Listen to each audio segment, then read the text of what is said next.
there are a lot of people who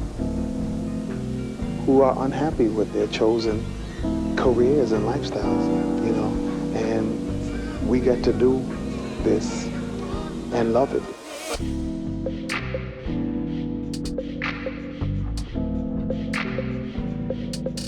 What's up, Cool IT fam? For the last month, we've abandoned all our other games and stepped into the hype of Blackmyth Wukong, where Chinese folklore meets cutting-edge gameplay.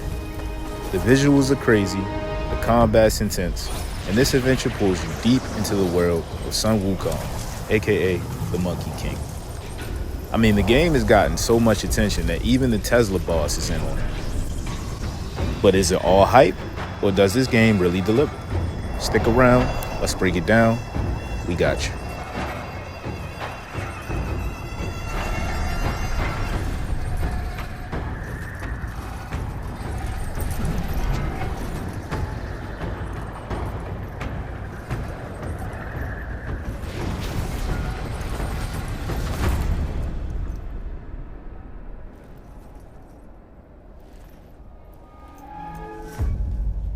Sun Wukong comes from a story called Journey to the West, an ancient Chinese tale about a monk's epic trip to India to collect sacred texts.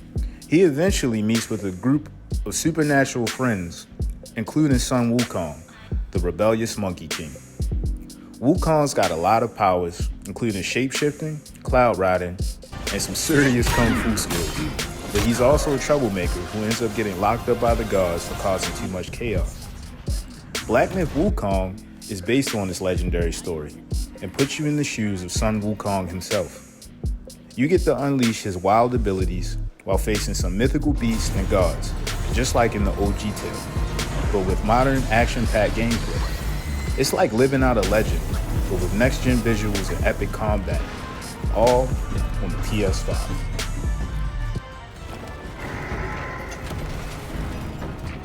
Now, the PS5 does a great job of showcasing Blackmyth Wukong's next-level graphics and cinematography.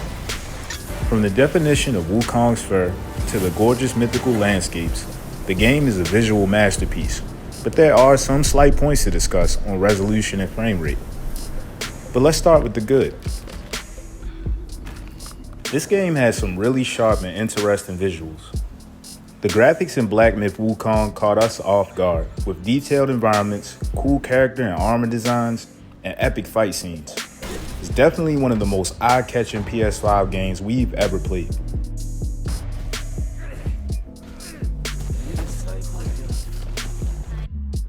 The graphics modes in Blackmyth Wukong let you choose how smooth or how crispy you want your game to look. Here's the breakdown. Quality mode. The game is straight up beautiful, has crispy textures, detailed environments, but it might move a bit slower because it has lower frames per second. Use this when you want to appreciate the scenery and take a good look around the game. Performance mode. This is like going for speed. The game runs smoother, but might not be as shiny. It's perfect if you hate lag and want that buttery gameplay.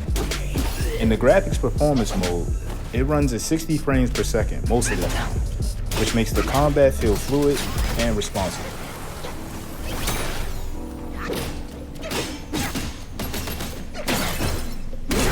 And last, you have balance mode.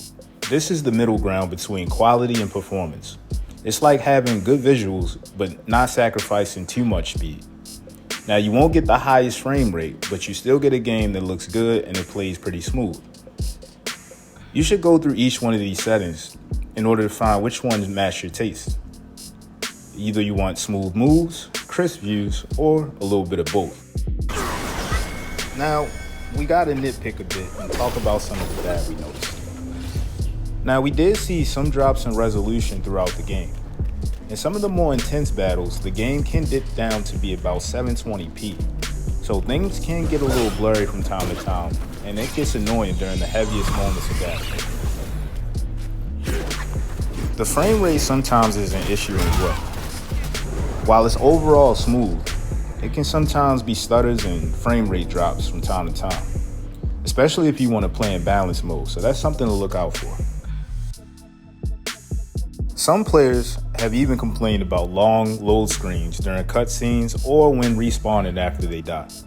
Now, honestly, this didn't bother us too much because in between boss battles and dying a lot, you might need a little break, and we definitely appreciated that part.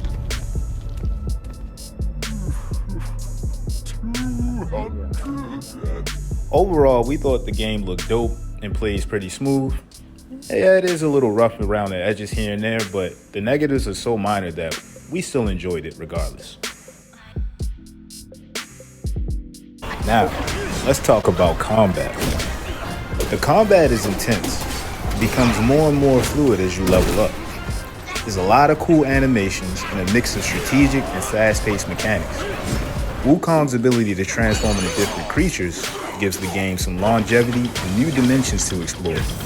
But overall, this game is hard as hell, and some even compare it to Dark Souls. Me personally, I would compare it to God of War, but to each his own. You also have the great option of being able to reassign your skills at will in order to give different skill sets a chance without having to reach the highest level. Now, this is great for somebody that likes to strategize, as you can come up with new techniques or strategies for different enemies, especially during the boss battles that frustrate you the most. Overall, Black Myth Wukong has been one of our favorite games of this year and is a must-play for fans of action RPGs and Chinese mythology. It's pushing the boundaries of what we should expect from a next-gen game, even though its steep difficulty curve might not be for everybody. But if you're ready for an epic journey, this one is definitely worth your time. So what did y'all think about Black Myth Wukong? Let us know in the comment section, and don't forget to like and subscribe for our latest reviews on technology and games. This is Cool IT. We got you.